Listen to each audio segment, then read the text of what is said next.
Hey guys, you just saw Ireland beat England. What did you take away from the game? Congratulations, Ireland. JBL sucks. JBL sucks. JBL sucks. And sir, it was your first rugby experience ever, and you took that away? JBL sucks. First rugby experience, JBL sucks. Sorry, what was that? JBL sucks. You couldn't beat it with a big stick. The Irish always come through. This is the Rugby Odds, where an unlikely pundit panel of a wordsmith, a WWE legend, a rugby star, and a supermodel scour the globe, seeking best bets and bad behavior. Are you not entertained? Thank you. But I don't deserve the applause as much as one of the panel members does. And if you look, you'll see our panel members: John Bradshaw Layfield, the WWE Hall of Famer turned rugby advocate; King Gift Egbelu, the inventor of words; Mike Friday, the world-renowned sevens coach; and Irish rugby legend George Hook. They'll be discussing what you see on today's slate. So let's get to it. Pretty good week for us collectively, 12-6. Hey, stop with all that crap. We got the king with the prince with him. Joachim. Joachim's here. He's not old enough to be on a gambling show. He's tall enough.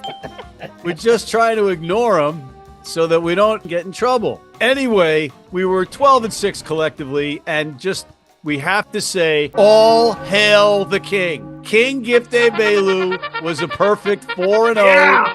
On the weekend. He was all three picks in the Six Nations, plus his pick of the week. Hail and kneel before King Gift Egbelu and Prince Joachim. I think we know who done this. It was really the prince. Insider trading with the prince. Mike, are you saying that the prince's prince are all over this? Definitely. I mean, he's just a bit taller than me, so I'm just going to stay out of it right now. Yeah, but you can probably still take him, Mike. So don't worry about it. And he's not won yet. And he's got more hair than you, Matt. You know what? No. Have you seen my back lately? Okay. No, and I don't want to. Let's get through the show first. 43-40, France covered their spread. Oh, I know. It was something you could protest. But Ireland and Scotland did not cover. With the garbage time tries that England scored, Mike, I'm sure that you're going to say that it was a closer match than it was. I wish I could.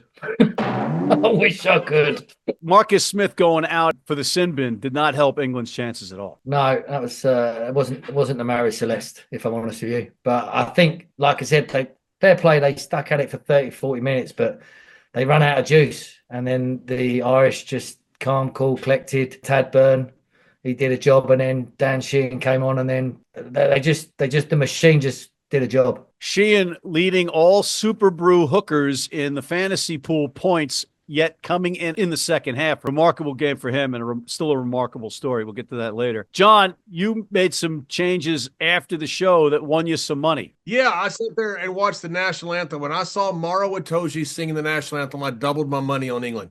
I'm not kidding you. That man, you've got to watch the video of this. That is passion. And I thought England played with passion. I thought they had a great game plan. I thought they played incredibly hard. They were covering scramble defense. The way they were getting out there on their wings was just absolutely amazing. Look, Ireland was a better team.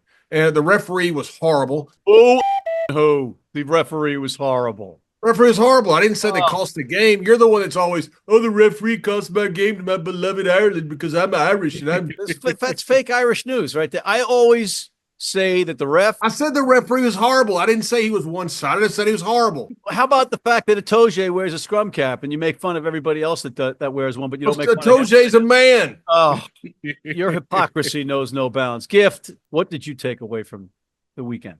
France-Wales was just expected. Not if you're Mike Friday. I was looking good at 20 minutes. He sure was. Yeah, Mike Friday was right. He said 40. He said halftime. It would be 5 The time was wrong. Less. For 20 minutes, Wales played nose to nose with the French, and they should have been up 7-0.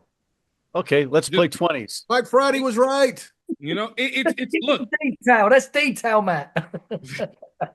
Last thing, the pressure is on England. I feel like Borthwick has his time clock is starting to go short because he's doing worse than what Eddie Jones was doing at this time whenever he started. Mike, you want to address that? And also, Mike, maybe piggyback the fact that you did indeed say that Wales would be within 5 or leading at halftime, and 20 minutes is not 40 minutes. 20 minutes, not 40 minutes. I said, Mike, the time was wrong. Bozo. Mike Friday was right. Mike Friday right. was wrong. He was right. I just got the timings wrong. Okay, we'll go with that. Timing was wrong. What do you think about Gift's comments on Borthwick?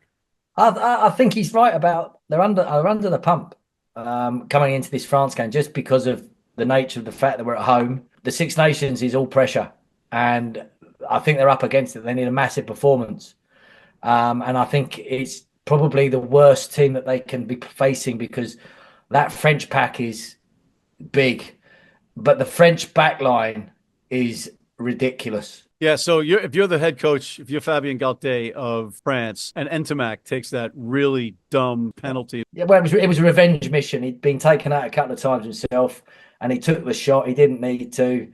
It's a straight red. They'll be fuming, and he'll be fuming and be disappointed. I mean, they'll probably move Ramos to 10, who carved up for France in the autumn. Let's not forget, Ramos is a fabulous player that primary position is 15, but internationally, he is more than capable of doing a job at 10. Ireland, for all their faults, they missed a bucket load of chances as well that the French will take. What kind of chances?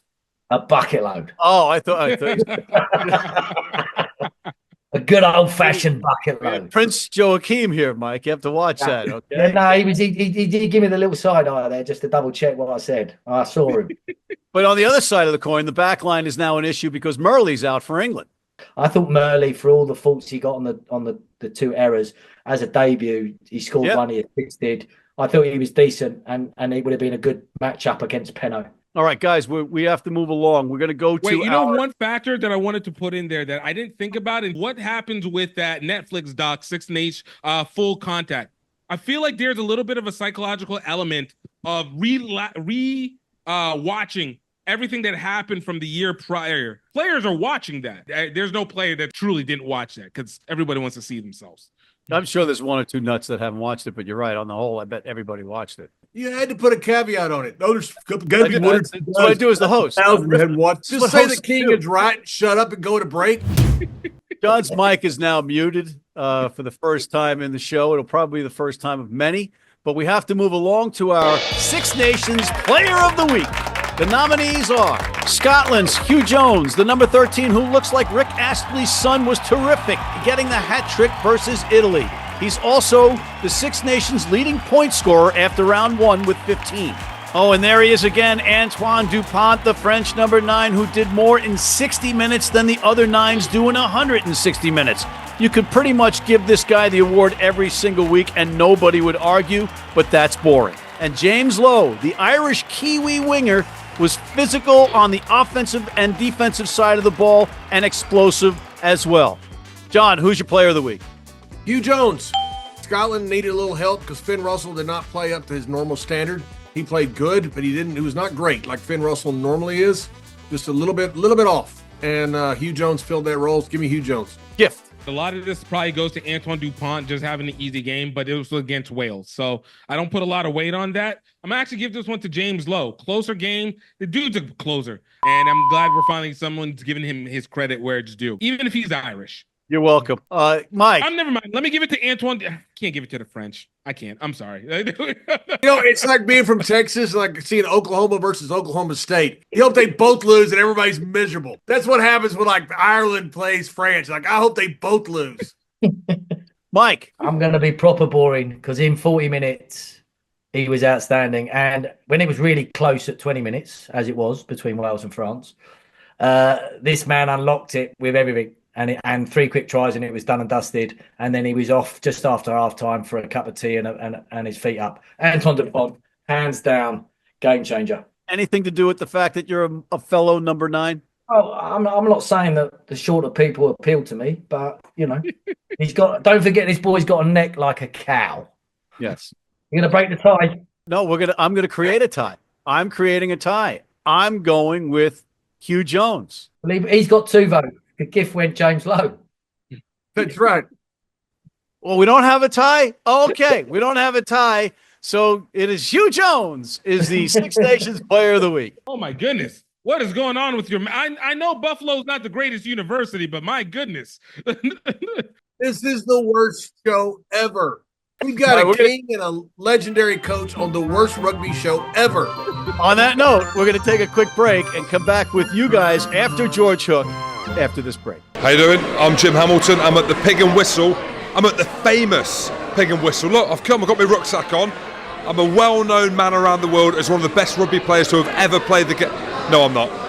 It's a lie. But we've got Paul O'Connell's montage on the wall. I've heard a lot about this place, and I'm here.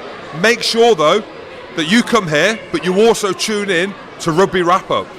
If you're in New York City and want to watch some great rugby, have some great food, and some great times, go to the world's best rugby pub, the Pig and Whistle on West 36th Street.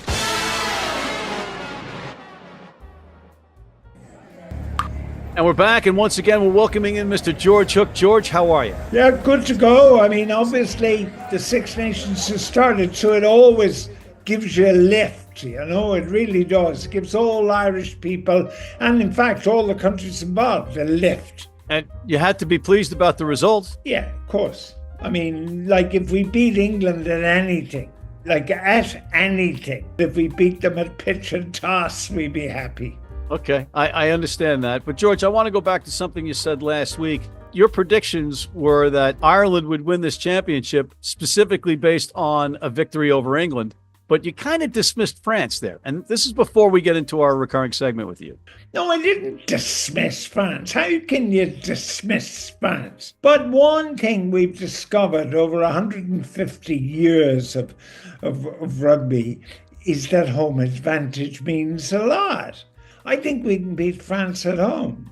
Okay. If we can beat DuPont at home, it's a totally different ball of wax, you know? All right, let's get to our recurring segment. Headlines with Hook. First one up. Where would Ireland be without Bundy Akey, Gibson Park, and James Lowe? Well, unlike 150 years ago, when I think there were 12 people in the back line, there are now only 7. And you've omitted one, Mac Hansen.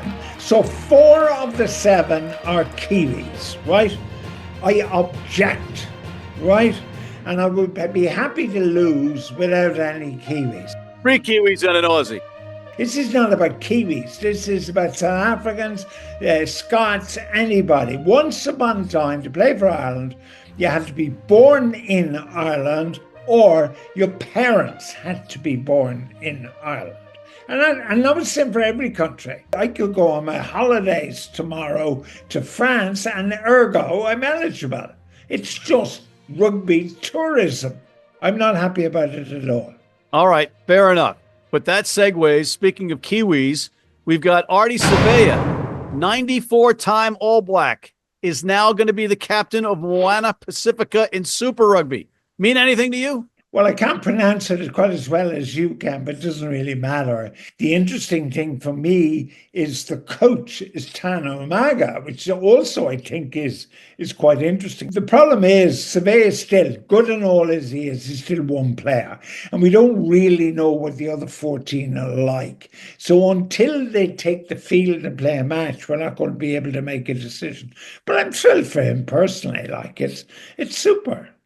I think it's great for Super Rugby and the island nations to get a guy of that. He's only 31 years old, too. You know, he's at the top of his game. The All Blacks do make exceptions. He's signed with New Zealand through 2027. It's a good news story. That's the way I would phrase it. Yeah, and he said, I spoke with my family, and we felt that this was my mission. So I think that's a great thing. I do the same thing in terms of appearing on your show. I speak with my family and they think, yes, it's wonderful for you. You know, it's charity work and it's a donation that you can write off, George. Next headline. Pinot returns, but no Ntmack after a faux pas. Does it really matter? Of course it does. Absolutely. It's huge. I mean, it's huge for him and his club. Astonishing, right? I think. Pinot back, great. Again, won the great wings back, good news. But Ntmack is a monster loss. What are they going to do? The French have never conformed It's a kind of standard selection process. They picked a team one time when they were selectors, not coaches, right? And the 5 selectors picked a team, and they came out with the team. And the president of the French Rugby Union said, "I'm not accepting that. Go back in there and pick another team that is acceptable to me." So they're just very good. But still, Ntmack is a huge loss. Make no mistake about it. He's a huge loss. And he reduces their chances against Ireland. Finally, George, should Crowley start at number 10 after an iffy start by Prendergast? I thought Easterby, the coach, left Prendergast on the pitch too long. Watching the match, I know now you'd say it's all hindsight, but I actually said it to myself. Watching the game, I said they should bring him off at half-time. And they duly brought him off. And Crowley was the difference. Or he's a Munster boy, so it's Crowley. I thought was crucially important in the winning of the match. Here's the problem for Easterby. There's an issue if he sort of turns around to Prendergast and say, "Sorry, you're no good, you're gone."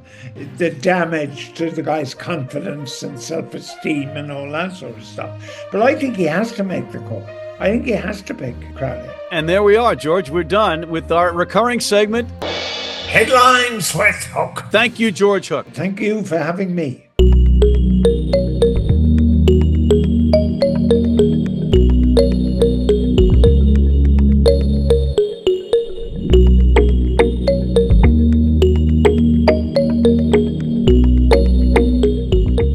You need your cleats? You need them tomorrow? If you order today by 3 p.m. New York time or noon LA time, they can have them to you tomorrow.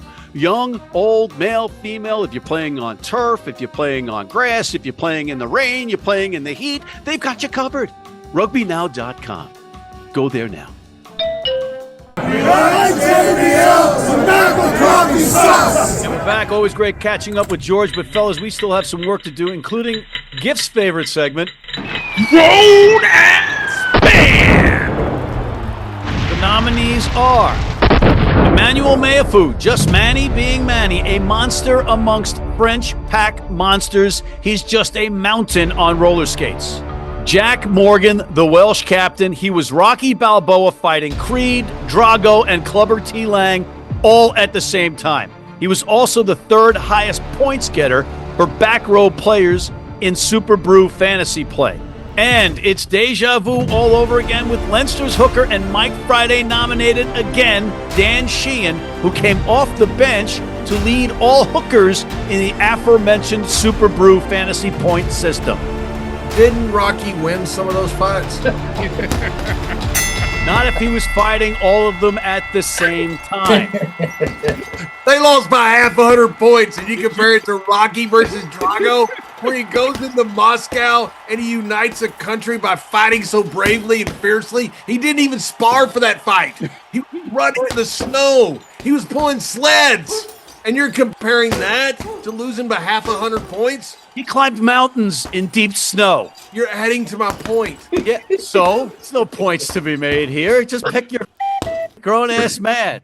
Give me Dan Sheehan. I agree with Coach Friday, Dan Sheehan. That is a grown-ass man. I like the Frenchman, too. The French team, they remind me a lot of All Blacks about 20 years ago. They play 80 minutes as well as anybody in the world. Every team that comes out and plays you is going to give you their best because this is the biggest game they have of the year.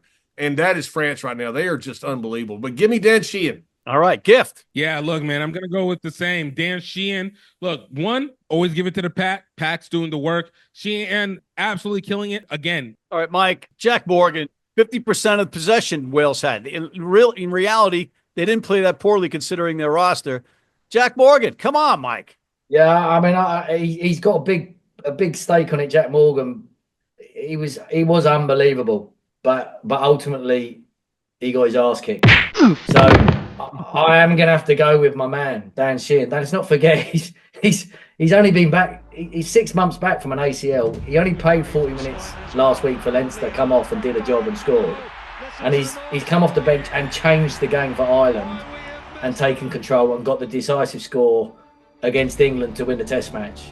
And let's not forget, like I said, he's only just back from his ACL 2 months early, minimum. Fair play. The bloke has put it on the line, and yeah, he's the man. He actually wins. He wins. Was there a boxing match that Rocky didn't get his ass kicked in? And does that tarnish his legacy? Because he always got his ass kicked. But he won. You didn't watch the highlights. Oh, right? when he was fighting the bums, when Mickey put him against some was there bums. one he didn't get his ass kicked? He didn't get his ass kicked. All right, Gift's mic is How now. about muted. Clubber Lang? I'll finish for him. John's he beat mic is Drago, muted. didn't he? He beat Drago. He beat... Mike's mic is now muted. All the mics are muted on this show as I want to continue because we have a time schedule. Dan Sheehan is this week's grown-ass man. All right, gentlemen, you're now all back on mic, and we have to make our picks because that's what we do here. And we're going to start with the Six Nations. Italy, -7.5 versus Wales. John. 2 Cents Rugby, would you please call us? He just said Rocky didn't win a fight. That is the dumbest thing I've ever heard since Not the what I latest said. thing you've ever heard. That's not what I said. I got Italy boat racing those boys. Gift. Italy's about to be able to take this. You know, the new coach from Argentina continues to have time. Nah, man, Italy's doing this. Michael. And Wales. So formal. He's gone. Mike, could you get closer to the mic when you say that? I've gone Wales. I think this is Wales' only shot, and I think Gatland will get them up for it. And I think I'm not sure whether they'll win or not, but I think I don't think Italy covers. All right, I'm going to go. It worked well for me last week going directly against Mike Friday. I am once again going directly against Mike Friday. I think Italy dominates Wales in this match. They're building off the momentum, confidence-building match they had last week, and they run them out of Rome. Next, England hosting France. Le Crunch, Mike. 5.5 points. Let's start with you. I think France cover it. I think Dupont. I think France do a job. I just think they've got too big a pack and they'll do a job. Dupont will play more than 60 this week. And just for added woes, Penno will be back. Mike, is this the first time on this program that you have chosen against England or an English team? I don't think it's the first time, but I just look at the French back line and the ball they're going to get. They won't mess up as much as Ireland did.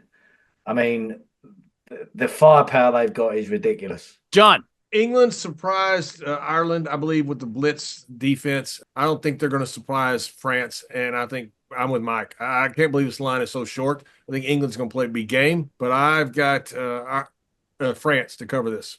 Gift. In 2023, when Antoine Dupont was there, France destroyed England 53-10.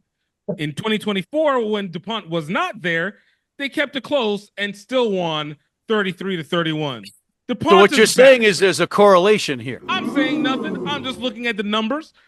DuPont is in his super beast mode, and everybody knows he's the king of the North. We don't know if he wins the Game of Thrones, but he is the king of the North right now. France, 5.5 points. I don't think Borthwick is coming out of this Six Nations. I can't see. He's not won any meaningful games. You look like one of those zombies in Game of the North, Matt. I mean, you look like one of those zombie, like walking around with your head off. His mic is muted while I make my pick. And I'm going to go with France minus that 5.5 based on everything that's just been said. John, Scotland versus Ireland. Ireland, road dogs minus 5.5. You go first because you're Scottish. Yeah, I'm for the Scots. 100% the whole way. I think Finn Russell's going to play a better game. He doesn't have 2 bad games in a row. Last game wasn't bad. It just wasn't up to Finn Russell's standards. I just think Ireland's too much for him. And so give me Ireland to cover the total. Do you think that Finn Russell will have any lower leg injuries because your nose is so far up his ass? I happen to like great players. You just happen to be a troll for guys like Tag Bernie and his silly little helmet. Tag Bernie. Gift. Hey, man, this is Ireland. Scotland has always had the yips. I feel like it's been 10 years of yips minimum with Scotland and Ireland. Like, what are we even talking about? Has anything changed enough to take that away? It's Ireland. It's Ireland. Scotland needs to start imagining Ireland like they're England, and maybe they'll actually win this one because I think they're too nice with them. Mike. I think Scotland win this. I don't think Ireland are as smooth as you like. I think England exposed them in the first 40. I think the Scotland are capable of playing at a pace for 80 minutes. I think we saw that. I think they started fast against Italy. They had a lull, and then they motored again the second 40. So, and it's at Murrayfield. So I fancy Scotland upset the apple cart. And Yes. Okay. All right. I'm going with Ireland. Give me the Scots. Freedom. I'm going with Ireland minus the 5.5. Oh, that's surprising. Oh, my goodness. Based on depth and players coming back, you got Sheehan now pretty much at full strength. That was already a formidable pack. I'm going with Ireland. We'll take a break. We'll come back with our lone URC match and picks of the week after this. From New York City comes America's longest-running and most popular rugby show. The biggest names in Major League Rugby, MLR highlights, and big match previews. Rugby Wrap-Up presents MLR Weekly, made in New York City. Hey, U.S. fans, you can tune into every match live on Flow Rugby. How do we know that? Because we're on there all the time. And we're back, and because the spread for the Bulls-Stormers match isn't out just yet, we're going with 5.5 as our play. So, John, Stormers at home versus the Bulls. These are fun games. I love when the South African teams play each other. It's a fun atmosphere. Give me the Stormers at home. I think it's going to be a great game. It's going to be a fun game to watch. Give me the Stormers to cover. And Lebach is rumored to be back, which is good news for Stormers fans and for your pick. Gift. I've been up on the Blue Bulls because they don't just blue ball you. They make sure they make you feel blue at the end of the day. And I think when it comes to the Stormers, of course, South Africa is going to go full on. So they're going to come out black and blue. What do you mean South Africa is going to go full on? It's a South African two teams that are going against each other. What does that mean? That's why it's coming out black and blue. Look, we just know. No. Hey, so give it to the Blue Bulls, the Blue Ball, everybody that's not the Stormers. Bam! Are they going to beat the Stormers? They're going to beat the Stormers. Okay. All right. We got there. Mike. I'm going to Stormers. The Stormers are at home. I don't think it's as hot down there as it is at the Bulls. So I think the Stormers will win it. I think they'll cover it. And if they've got Libert back, I think that's big for them. I'm going with the Bulls on the road. Just like that, we're basically out of time. But for John's favorite segment, Picks of the Week, Johnny, who do you like, Layfield? I like 2 Cents Rugby is who I like. That's who I like a lot. I want him to call us. We're sick of you. And I'm going back to the well with Scotland one more time. I hope Coach Mike Friday, I hope that he is right. I think that he probably is. I hope they beat the Irish. But I think there's going to be a lot of points scored because those wings of Scotland can fly. So give me the over in Scotland, Ireland. Gift. England will be leading in the first half, even though I still have France winning overall. Mike. Italy to be winning at half-time, Wales to win at full-time. So that's 2 picks of the week. He just said it. I'm always giving extra, you know? You are. You're a giver. 110%, baby. Bam. I'm going with the over in the Italy versus Wales match. I think there's going to be a lot of points. I think it's going to be a track meet. And on that note, we're out of time. Thank God. I want to thank Mr. John Bradshaw Layfield, the WWE Hall of Famer turned Rugby Advocate, King Gift Egbelu, the inventor of words, and father to Prince Joachim, Mike Friday, the world-renowned sevens coach, and Irish rugby legend George Hook. And thank you for tuning in. Please check out our other programs, including MLR Weekly. Hit that subscribe button on YouTube. Sign up for our weekly newsletter. Tell your friends about us, and please join our American Red Cross blood donor team. Woo!